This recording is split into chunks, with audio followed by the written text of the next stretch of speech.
Hi, I'm Jon Mitchell, Mayor of the City of New Bedford. I'm here today in front of our main public library to give an important public safety announcement. As you may have heard in the last few weeks, the state of Massachusetts has tested mosquitoes caught in traps in the city of New Bedford that have either Eastern Equine Encephalitis, otherwise known as EEE, or West Nile virus. These are both serious diseases that need to be treated seriously.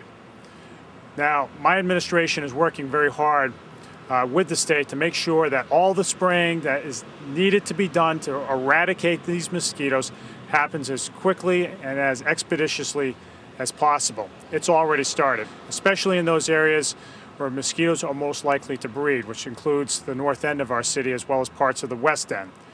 Now, while this spraying is happening, you should take a few steps just to make sure that you don't unduly expose yourself or your children to the spraying. The spraying is not toxic, but it can make people sick if a lot of spray is ingested. So that means what? That means you should take in your pets at night if you're in an area that is being sprayed, and you'll find out whether your area is being sprayed through public service announcements on the internet or on the radio. Close your windows if you're in an area that's being sprayed, and turn off your air conditioner. You don't want to suck in the spray material into your house. Otherwise, there's nothing to worry about with the spray. You don't need to take in lawn furniture. You don't need to take in children's toys. It's not that toxic. Secondly, even if you're not in an area that's being sprayed, you need to exercise a little bit of common sense to avoid the risk of mosquito bites. And it's during hours when mosquitoes are out, right around dusk, from 6 o'clock to about 10 o'clock, you need to make sure that you're wearing long sleeves. Use mosquito repellent. That's easy. We can buy it anywhere. You can buy it at CVS, Walgreens, or the grocery store. So make sure you use that, especially on children. Third, make sure you drain standing water. That's where mosquitoes breed. So where do you find standing water? Garbage cans, old tires. It doesn't take much water for them to breed and to spread. So if you see some standing water, empty it out. Make sure your screens are closed. Make sure your screens don't have holes in them.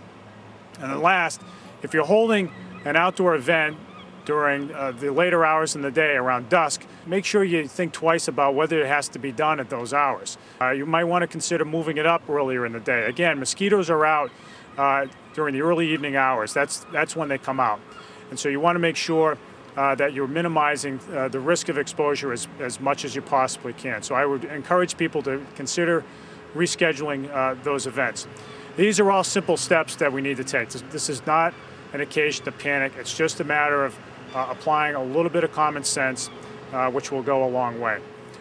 You will hear more public announcements about mosquitoes and EEE and West Nile virus in the weeks ahead, but we're working hard to make sure that we get rid of the mosquitoes so that we don't have to have this worry hanging over people's heads. And finally, if you have concerns about mosquitoes in your area, I encourage you to call the Bristol County Mosquito Control Board. Please, if you have any other questions, feel free to call the mayor's office. We can also point you in the right direction. But let's just make sure that we take these simple steps and so we stay in the clear. Thank you very much.